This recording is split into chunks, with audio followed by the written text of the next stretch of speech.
তো hello friends, আজকে আমার মা বানিয়ে নিল পনির ফুলকপির তরকারি। এদিকে আমার মা নিয়ে নিয়েছে ফুলকপি, আলু, জিরে আর টমেটো কুচি। আর আমার মা পনিরটা নিয়ে কেটে নিল স্কোয়ার শেপে।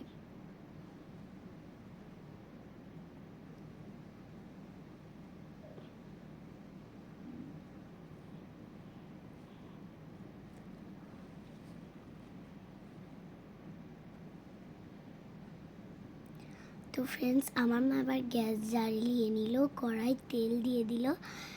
তারপরে আমার মা পনিরগুলো ভেজে নিল লাল লাল করে।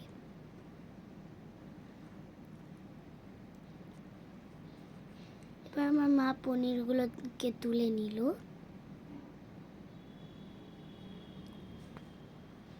তারপরে আমার মা ফুলকপিগুলো কড়াই দিয়ে দিল, ওই একই তেলেই ভাজবে আমার মা। তারপর আমার মা একটু নেড়ে নিল। তারপর আমার মা একটু লাল লাল করে ভেজে নিয়ে আর একবার একটু নেড়ে নিল। তারপরে আমার মা তুলে নিল। এবার আমার মা নিয়ে নিল 5 ফোড়ন। তারপরে দিয়ে দিল আলুটাকে আমার মা লাল লাল করে ভেজে নিল।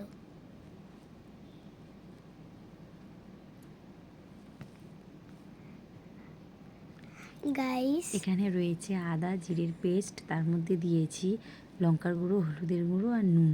একেবারে দিয়ে মশলাটা একটু গুলে রেখেছি। এবারে আমার মা আলু আর টমেটো কুচিটাকে ভালো করে নিয়ে নিল। এই যে গোলা পেস্টটা এবারে দিয়ে দিলাম।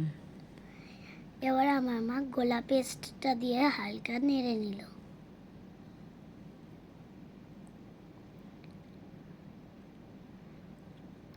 গাইস, এই দেখো, পুরো তরকারির মতো হয়ে গেল।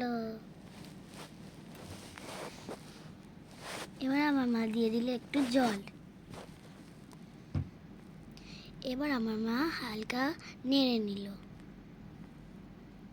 তরকারিটা ফুটে উঠলে দিয়ে দেবো ভেজে রাখা ফুলকপিগুলো, দিয়ে ঢাকা দিয়ে রেখে দেবো, কিছুক্ষণ ফুটতে দেবো। এবার আমার মা ঢাকাটা তুলে নিল। এবারে একটু নেড়ে নিল। আলু প্রায় সেদ্ধ হয়ে গেছে। পনিরগুলো আগে থেকে ভেজে আমি জলের মধ্যে তুলে রেখেছিলাম, এটা বলবো আমার খেয়াল ছিল না। আরও একবার ভালো করে নাড়িয়ে নেব। এবার আমার মা ঢাকনা দিয়ে রেখেছিল, সেটা তুলে নিল, নিয়ে একটু নেড়ে নিল। তারপরে দিয়ে দিল চিনি 1 চামচের। 1 চামচ মতো ঘি দিয়ে দিলাম। আর এটা ভাজা মশলা আগে থেকে করা থাকে আমার, জিরে, ধনে আর এলাচ, লবঙ্গ, দারচিনি দিয়ে ভেজে ভালো করে শিলে বাটা থাকে। এবার আমার মা ভাজা মশলা দিয়ে একটু নেড়ে নিল। এবার আমার মা এই রান্নাটা যদি ভালো লেগে থাকে তাহলে লাইক, কমেন্ট ও শেয়ার করবেন এবং সাবস্ক্রাইব করবেন। আর আমাদের পাশে থাকবেন। Bye bye.